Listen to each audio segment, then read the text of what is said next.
There's a bad moon on the rise. Okay. I just thought of something really fun or really interesting.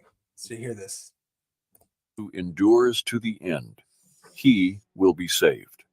Many try to take that text and try to get out of it by saying, Jesus right there is talking about enduring to the end of the tribulation. If you live through the whole tribulation, then your body will be saved. That's not the context. The context there is on the heels when Jesus makes it.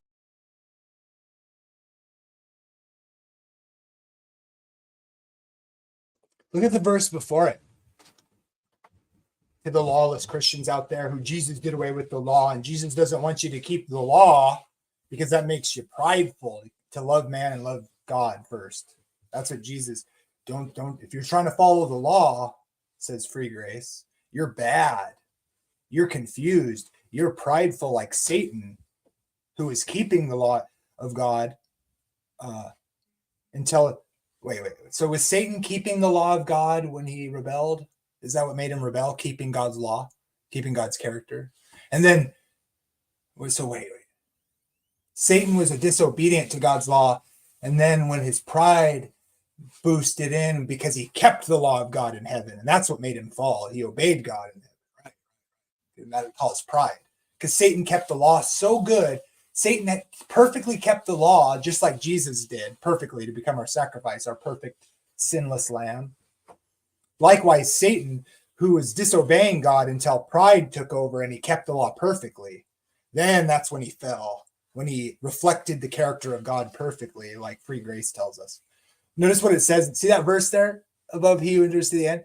Because this is Jesus speaking, by the way, red letters. Because lawlessness is increased, most people's love will grow cold. But don't keep the law now, says free grace. Because then you'll have pride like Satan. This is calling evil good and good evil. Notice what he said.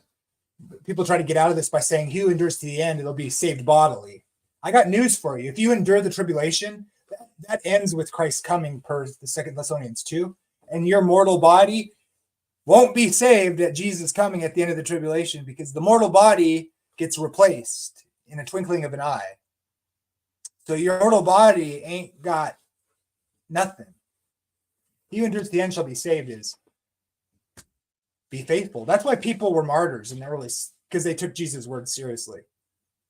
Notice, remember this before, when you're going to pipe up against the law. This is Jesus speaking, the master, the one who Paul said, imitate me as I imitate Christ. Because lawlessness is increased, most people's love will grow cold. Is that what Jesus wants? People to be lawless when he comes back at the end and saves those who stay faithful to the end. When he comes to save them, what does he do? But how does he save them? Well, he just destroys the man of lawlessness, the son of perdition, the man of sin, the man who seeks to change God's times and laws.